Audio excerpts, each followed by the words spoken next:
Eu quero ler um texto hoje, obrigado, tá? No Evangelho de João. E esse texto do Evangelho de João, muito embora eu marquei apenas o verso 7, eu queria ler do 1 até o 11, que é o momento que Jesus lava os pés dos discípulos, e o texto fala assim que, ora, antes da festa da Páscoa, sabendo Jesus que era chegada a sua hora de passar deste mundo para o Pai, e tendo amado os seus que estavam no mundo, ele amou-os até o fim.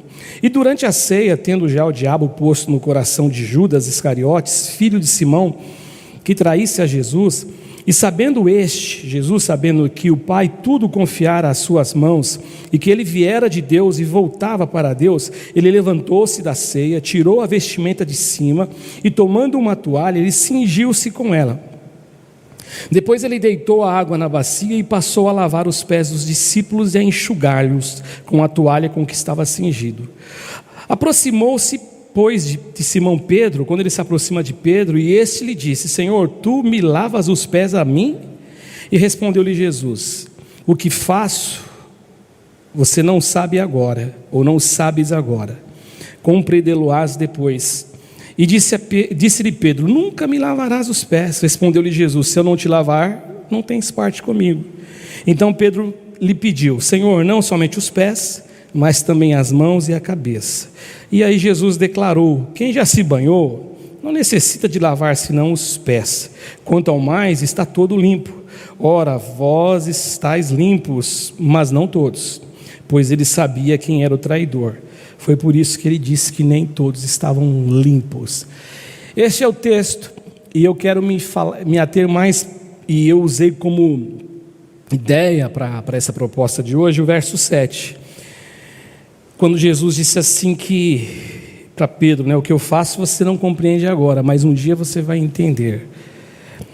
E quando eu pensei nesse tema, eu fiquei pensando o seguinte: ele faz coisas que eu não conheço, ele faz coisas que eu não entendo, mas eu posso confiar nele de todo o coração. E quando eu leio uma frase assim, mesmo não sabendo o que Jesus faz ou o que Deus faz, eu posso confiar nele, eu quero dizer para vocês, meus irmãos, você que me vê hoje nesse dia, talvez você que me veja outro dia, neste horário de manhã, talvez à noite, eu quero dizer para você que eu creio nisso de todo o coração, que eu posso confiar em Deus, eu posso confiar em Jesus, mesmo não compreendendo as ações de Jesus, mesmo não compreendendo o que Ele faz, a forma que Ele faz. Agora, eu acredito também que nem todos carregam essa convicção no coração. Eu acredito que tem algumas pessoas que não conseguem ter essa relação com Deus e não conseguem ter essa relação consigo mesmo, de poder confiar em Deus a despeito de não saber como Deus vai agir, se Deus está agindo ou se está agindo, não está sabendo o porquê daquele agir de Deus. E eu elenquei aqui pelo menos 3 coisas, que uma delas é que eu acredito que as pessoas que assim agem, as pessoas que assim se posicionam, elas não conseguem confiar em Deus. É a gente que gosta de ter o controle das coisas. Quando eu tenho um controle, quando eu tenho um emprego, quando eu acordo na segunda-feira, de segunda a sexta, ou de segunda a sábado, ou de segunda a segunda, com folga algum dia da semana, quando eu tenho um local para ir, eu tenho um endereço aí, quando eu sei que lá no dia 5, ou no dia 15, ou no dia 30, vai aparecer um dinheiro na minha conta corrente, parece que a gente tem esse controle, eu controlando isso, parece que eu tenho muito mais segurança. Então a primeira razão é por conta disso. Uma segunda razão que eu coloquei aqui é porque as pessoas têm dificuldades de conviver com conflitos, muitas dificuldades. A gente gosta de poder acordar e poder dormir sem nenhuma interferência que venha ferir o nosso coração, sem nenhuma demanda. E uma terceira coisa que eu coloquei aqui é porque o ser humano tem dificuldade de esperar. A gente tem dificuldade de esperar. E esse texto aqui no verso 7, nessa afirmação que Jesus faz a Pedro, existe um princípio aqui. E quando eu olho para esse texto aqui no verso 7, eu vejo exatamente isto. Eu consigo olhar para esse texto e a lição que eu vou extrair desse texto é realmente esse princípio, que mesmo convivendo com Jesus, mesmo você tendo intimidade com Jesus, mesmo você atendendo o apelo de Jesus quando Ele te chamou para discípulo, e lá em Marcos, quando Ele chama os discípulos, a Bíblia fala assim, para que eles andassem com Ele, para que eles estivessem com Ele. Quando nós cumprimos esse voto, aliás, esse chamado de Jesus, onde Jesus te chama para ser discípulo, mas não para você ficar para qualquer lado, mesmo que você cumpra. O texto de Marcos, no capítulo 3, Jesus chamou os discípulos para que os discípulos estivessem com Ele. Mesmo assim, mesmo convivendo com Jesus, nós não sabemos todas as coisas. Nós não conhecemos tudo o que Ele faz, nós não conseguimos entender exatamente tudo o que Jesus está fazendo. O exemplo que eu queria citar para você, que me veio à mente quando eu estava estudando esse texto, é o texto de Abraão, o texto de Gênesis, no capítulo 17.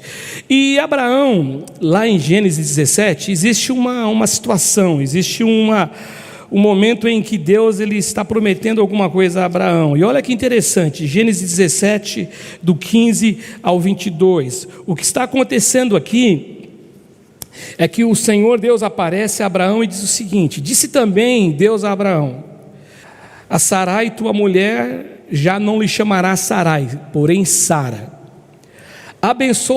Abençoá-ei e dela te darei um filho.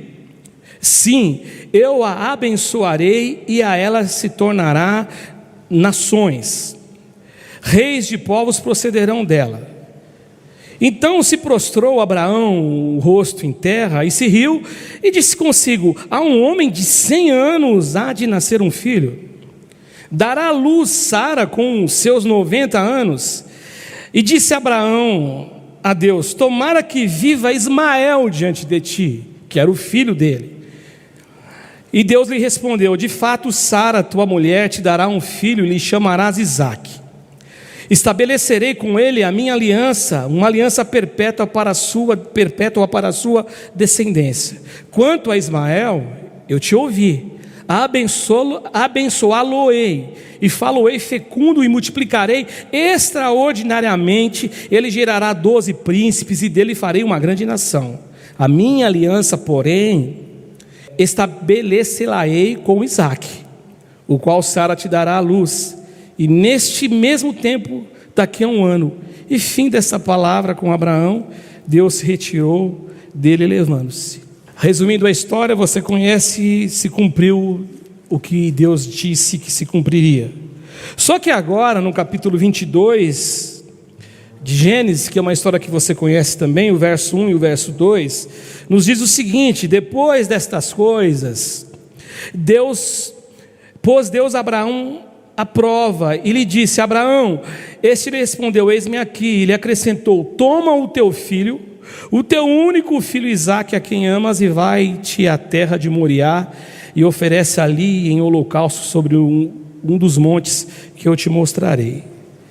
Agora, eu fico imaginando que eu e você, quando a gente lê esse texto, se a gente prestar atenção nele, não precisa ser teólogo para descobrir a lição aqui, os dois textos, você vai pensar: o que está acontecendo?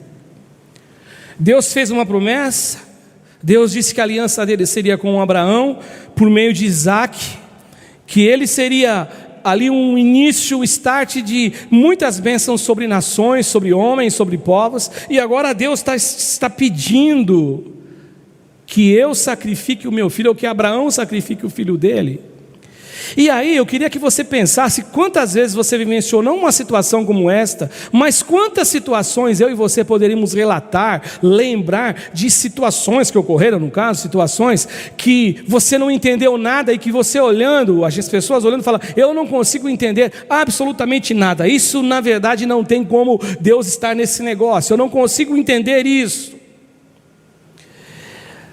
Às vezes pode ser o silêncio de Deus. Quando eu disse assim, mesmo não sabendo o que Deus faz, eu posso confiar nele. Às vezes o que ele faz é ficar quieto, é se calar.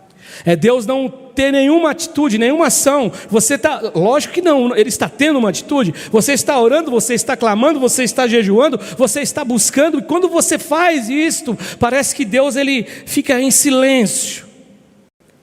E como eu disse para vocês, o verso 7 ele expõe um princípio aqui. O que eu faço, Pedro, você não compreende agora, você vai compreender depois. Então existe um princípio. Eu disse que o princípio é, mesmo andando com Jesus, mesmo sendo discípulo de Jesus, mesmo convivendo com Jesus, mesmo em oração, mesmo numa vida dedicada a Deus, nem sempre eu consigo entender o que Deus está fazendo. E quem diz isso é Jesus. O que eu faço agora, você não entende, você vai entender depois. Mas existe um princípio aqui. Existe esse princípio? Existe. Mas existe um outro princípio embutido aqui. Mesmo assim eu posso confiar nele. Eu posso confiar nele como você cantou aqui hoje, acima da razão. Eu posso confiar nesse Deus. Agora, por que Jesus então, ele é um Deus em quem eu posso confiar? Por que eu posso confiar em Deus de toda a alma, de todo o coração, com toda a verdade, com toda a força? Eu separo 3 lições aqui. A primeira lição é porque acima de qualquer problema, acima de qualquer dificuldade, Ele nos ama. Deus ama. E no versículo de número 1 que eu li com você, fala assim que antes da festa da Páscoa, antes de chegar a Páscoa, Jesus sabia que Ele ia morrer, sabendo que era chegada a hora de passar desse mundo para o Pai. E aí ele diz o seguinte: tendo amado os seus que estavam no mundo, Ele amou-os até o fim. Ou seja, esse verso aqui, ele traz uma revelação intensa do amor de Deus pelos discípulos. Ele amava os discípulos com todas as forças. E aí você diz assim: pastor, mas Deus me ama? Eu digo para você, eu não tenho dúvida. Eu não sei qual é a tua relação com Deus. Eu estava estudando esse texto para pregar, e não é eu não vou falar sobre isso aqui, mas eu me lembrei de uma coisa agora. Eu não vou ir para esse canto, para esse lado assim da lição, mas uma coisa interessante que eu li, um escritor falando, um comentarista dizendo o seguinte: que nem todos os que andam com Jesus, eles estão de fato lavados, que foi o verso 11. Nem todo mundo que você vê numa congregação, com uma cara de cristão, com um selo assim do lado de fora, com a Bíblia que carrega, com a igreja que ele frequenta, nem todo mundo está lavado realmente. Era o caso de Judas. Então por que eu estou dizendo isso? Que eu disse que não era questão aqui. Eu estou dizendo isso porque eu não sei qual é a relação que você tem com Deus, mas se você tem uma relação de verdade com Deus, se você ama a Deus, eu quero dizer que Ele te ama muito mais.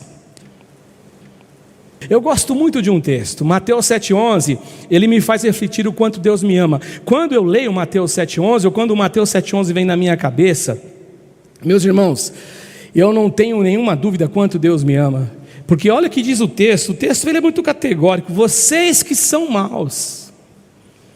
Jesus está dizendo, você que está me vendo, eu que estou pregando aqui, o Cássio, nós somos maus. Vocês que são maus, Jesus está dizendo, vocês sabem dar boas dádivas aos vossos filhos. E quando eu me deparo com esse texto, gente, deixa eu contar uma coisa para você. Eu fico imaginando o quanto eu amo a Priscila. E não é porque ele está aqui, porque ele também é como se fosse o meu filho. O quanto eu amo o Davi, o quanto eu amo o Guilherme, o quanto eu amo a Marcela, o quanto eu amo os meus netinhos, a Laura, o Pedro, a Elisa, o quanto eu tenho por eles um amor tão assim, que na minha visão, no meu coração, é um amor grande, é um amor extraordinário. Aí eu me deparo com um texto dizendo assim: vocês que são maus, vocês sabem amar e sabem dar boas coisas aos filhos de vocês, então, quanto mais Deus. Aí eu não tenho como duvidar desse amor. Se eu amo, e o amor de Deus ele é muito maior do que o meu, não tem como eu duvidar de Deus. Eu posso confiar nele, como foi cantado aqui hoje, como Davi cantou. Eu posso confiar nele acima da razão. Eu posso confiar nele acima de todos os problemas. Eu posso confiar nele porque ele me ama. Ele está comigo. Eu posso confiar nele porque realmente eu sei que eu sou amado. E quem se sente amado não duvida de Deus em contexto algum. Quem se sente amado, é o que o pastor pregou domingo aqui: o choro dura uma noite inteira, mas a alegria vem pela manhã. Essa certeza, essa convicção. Alguém disse que Jesus amou os discípulos com todas as fraquezas, com todas as tolices deles, com todas as coisas horríveis que eles fizeram, com todas as fraquezas que eles manifestaram, que eles acabaram expondo as fraquezas deles, com todas as incompreensões deles em relação a Deus. Jesus às vezes chamava a atenção deles, era duro com eles, mas Jesus os amou. E quem sabe e se sente amado por Deus, ele sabe que no momento certo e na hora certa ele entrará e fará a obra dele, e fará o que ele tem que fazer. Lendo aqui o texto de Gênesis, voltando em Gênesis 22, agora olha o versículo 5. Abraão, ele disse para Deus: olha, é Ismael que vai ser aquele que vai ser o meu descendente? Não, eu vou fazer uma aliança com você em Isaac. E agora aqui no capítulo 22, no verso 5, olha como quando a pessoa tem convicção do amor, da graça de Deus, da ação de Deus, e não duvida de Deus e se sente amado por Deus. Eu sou filho de Deus. Isso não é arrogância, isso não é soberba. Você tem que dizer para você: eu sou filho de Deus, porque João diz: todos quanto receberam, deu-lhes o poder de serem feitos filhos de Deus, a saber, aos que creem no seu nome. Agora olha o que Abraão diz, ele fala assim para os servos dele: então disse aos seus servos: esperai aqui com o jumento, e eu e o rapaz iremos até lá, e voltaremos para junto de vós. E o texto de Hebreus, que eu marquei aqui também, Hebreus 11, 17 e 19, aqui existe uma revelação do porquê que Abraão disse isso. Abraão disse isso porque, pela fé, Abraão, quando posto à prova, ofereceu Isaque, estava mesmo para sacrificar o seu filho unigênito, aquele que acolheu alegremente as promessas, a quem se tinha dito: em Isaque será chamada a tua descendência, porque considerou que Deus era poderoso para ressuscitá-lo dentre os mortos, de onde também figuradamente o recobrou. Essa é a fé. Eu posso confiar em Deus porque eu sei que eu pertenço a Ele. O texto no versículo 1, que é a segunda lição, ele também diz exatamente isso. Ora, antes da festa da Páscoa, sabendo que era chegada a hora de passar desse mundo para o Pai, tendo amado os seus que estavam no mundo.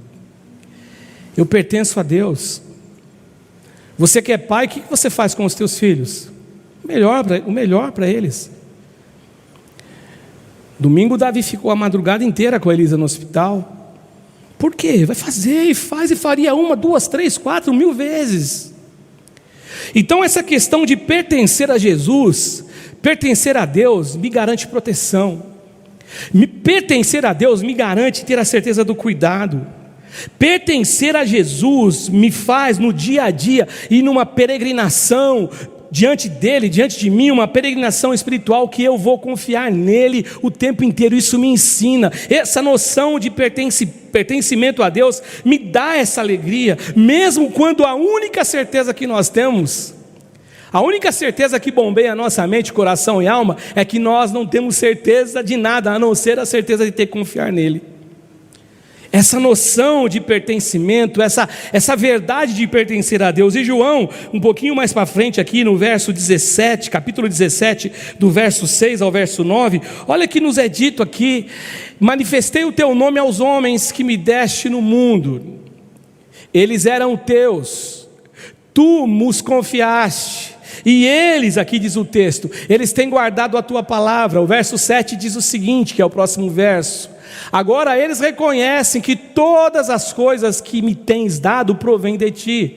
E o verso 8 Jesus diz, porque eu lhes tenho transmitido as palavras que me deste, e eles as receberam e verdadeiramente conheceram que eu saí de ti e creram que o Senhor me enviaste. O verso 9, que é o último verso, diz assim: é por eles que eu rogo, e não rogo pelo mundo apenas, mas por aqueles que me deste, porque são teus. Eu não rogo pelo mundo, mas eu rogo por aqueles que são teus. Olha que coisa linda, saber que eu pertenço a Deus, nosso pertencimento a Deus, além de nos fazer enxergar o seu amor acima de qualquer circunstância, esse saber que nós pertencemos a Deus, esse pertencimento a Deus, ele nos faz trilhar um caminho de maturidade.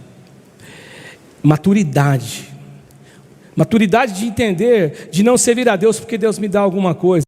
Se está tudo bem, Deus é bom. Se está tudo legal, se eu tenho saúde na minha casa, Deus é bom. Se eu tenho emprego na minha casa, Deus é bom. Agora, se existe pandemia, se existe um desemprego, se existe um ente querido que adoeceu, se existe a perda do ente querido, aí Deus já não é tão bom assim, Deus não me ama tanto e eu não posso confiar nele tanto como eu pensava que poderia confiar. Agora, quando eu sei que eu pertenço a Deus, eu sou de Deus, eu pertenço a Deus, aí eu começo a trilhar um caminho de maturidade. Por exemplo, a maturidade do profeta Abacuque, no capítulo 3, que diz assim: ainda que a figueira não floresça, ainda que não haja o fruto na vide, ainda que o produto da oliveira minta e os campos não produzam mantimento, as ovelhas sejam arrebatadas do aprisco e nos currais não haja gado. E o verso 18, que é o último que eu vou ler: todavia eu me alegro no Senhor e exulto no Deus da minha salvação. Isso é maturidade. E aí você fala: pastor, essa maturidade, você nasce com ela? Alguns amadurecem mais rápido do que o outro, eu reconheço. Abacuque, por exemplo, se você ler o capítulo de Abacuque, o livro, que só tem 4 capítulos, você percebe que o Abacuque tem hora no capítulo 1 que ele está indignado com Deus. Ele não está entendendo o que Deus está fazendo. Ele se projeta diante de Deus, dizendo assim: por que o Senhor está usando? Ele não conseguia entender por que Deus estava usando uma nação pior do que a nação de Israel, uma nação ímpia, uma nação impiedosa, para lhe dar uma lição para a nação de Deus. Imagina, isso não tem cabimento. E só que até que ele chega no capítulo 2 e fala assim: eu vou ficar na torre de vigia, do sentinela, vou ficar em silêncio e vou ver o que Deus fala comigo. E aí Deus falou com ele. E aí ele foi entrando nesse processo de maturidade. Por isso que eu digo para você: por que eu posso confiar em Deus? Porque Ele me ama. Por que eu posso confiar em Deus? Porque eu pertenço a Deus. Isso vai me colocando nessa estrada de maturidade. Eu realmente não consigo entender o que Deus está fazendo. Eu não consigo entender o silêncio de Deus. Eu canto a música da irmã Cassiane. Quando ele fica em silêncio é que ele está trabalhando. É legal cantar essa música porque ela é verdadeira, mas às vezes tem gente que só canta quando está tudo bem. Quando chega a luta, ele já não consegue mais cantar a canção da irmã Cassiane, porque ele não entende, ele não consegue ver assim. E em último lugar, eu posso confiar em Deus, como nós cantamos aqui hoje, mesmo sem entender o que Ele faz, porque eu sei que Deus, Jesus, Ele conhece todas as coisas e aquilo que é melhor para nós. O verso 13, no capítulo 13, no verso 5, diz assim, de João, que eu li: sabendo este que o Pai tudo confiara às suas mãos, e que viera de Deus e voltava para Deus. Eu quero te chamar a atenção nesse ponto, sabendo este que o Pai tudo confiara em suas mãos. Ou seja, eu confio nele, eu posso confiar nele porque ele sabe todas as coisas. Hebreus no capítulo 1, do verso 1 ao verso 4, fala assim: que havendo Deus outrora falado muitas vezes, de muitas maneiras, aos pais pelos profetas. O verso 2 diz assim que agora, o verso 2 fala assim: nesses últimos dias, ou seja, no tempo que o escritor de Hebreus vivia, nos falou pelo Filho. E olha aí a autoridade de conhecimento, a quem, o 2 ainda, a quem constituiu herdeiro de todas as coisas, pelo qual também fez o universo. O Deus que habitou a terra, o Jesus que se fez carne, é esse Jesus que é o Criador dos céus e da terra, é o Deus que se encarnou. Ele é o resplendor da glória e a expressão exata do seu ser, sustentando todas as coisas pela palavra do seu poder. E depois de ter feito a purificação dos pecados, ele assentou-se à direita de Deus, a majestade nas alturas. E o último verso, o verso 4 diz assim: tendo se tornado tão superior aos anjos, que herdou o mais excelente nome do que eles. Ou seja, eu posso confiar em Jesus. Você pode confiar em Jesus. Eu particularmente acredito que são incertezas, que nos levam a navegar por um mar de desconfiança de Deus. Eu fico me lembrando de Pedro, a gente estava falando de Pedro. Pedro, ele era impossível. Pedro, ele falava mesmo o que vinha na cabeça dele. Ele não mandava recado. E Pedro, quando Jesus vai andando nas águas para socorrê-los, ele fala: se é o Senhor, manda ir até o Senhor. E aí ele foi. Só que quando ele ouviu o barulho do mar, ele sentiu o vento sobre a pele dele, sobre o corpo dele. Ele viu que o vento não era um vento fraquinho, era um vento forte. Ele duvidou. E quando ele duvidou, ele afundou. Por isso, gente, que eu posso confiar em Deus, mesmo não sabendo o que Deus faz, porque a dúvida vai me fazer afundar. Agora, eu fico pensando que navegar por esse mar de desobediência a Deus, de dúvida a Deus, nesse mar de desconfiança de Deus, acontece por conta de uma situação que você não tem controle. Você perdeu o controle. E aí quando você perde o controle, você acha que agora você vai ter... É curioso isso, né? Eu tenho que confiar em Jesus. Quando está nas minhas mãos, eu me sinto, nossa, eu estou guardado, eu estou numa boa. E é o contrário, é justamente o contrário. E a primeira razão por isso, sabe por quê? É que isso é fruto do pecado que habita na gente. Por exemplo, o pecado do homem, lá no Éden, foi comer da árvore do conhecimento do bem e do mal. Quando a serpente fala, você já ouviu falar isso, conhece a Bíblia muito bem. Quando o Satanás fala assim, olha, você vai ser igual a Deus, conhecendo o bem e o mal. Opa, eu vou ser igual a Deus. Então é esse desejo de independência de Deus. E a segunda coisa é isso, é viver independente de Deus. Opa, se eu vou ser igual a Deus, eu não preciso de Deus. Se eu vou discernir as coisas como Deus, para que eu vou ter relação com Deus? O problema do homem é o homem que quer ser independente de Deus. Eu estava falando esses dias aí lá com a Camila também, o 666, o número da besta. O número da besta é o número da independência do homem com Deus, é o número da imperfeição, é o homem por ele só. É o homem vivendo por si mesmo. E quando eu vivo por mim mesmo, eu vou quebrar a cara, eu vou afundar. Agora, eu posso confiar em Deus, pois o pecado nos leva a este engano de achar que nós podemos todas as coisas, mas o fim desse caminho é frustrante, gente. O fim desse caminho é terrível. No fundo, esse caminho me revela o quanto eu sou limitado, o quanto eu sou pequeno, o quanto eu sou um vapor, como a Bíblia fala. A carne é como a erva, toda a sua glória é como a flor da erva. Vem o sol e vai sobre essa erva, e vem chuva e passa o dia e já não existe mais.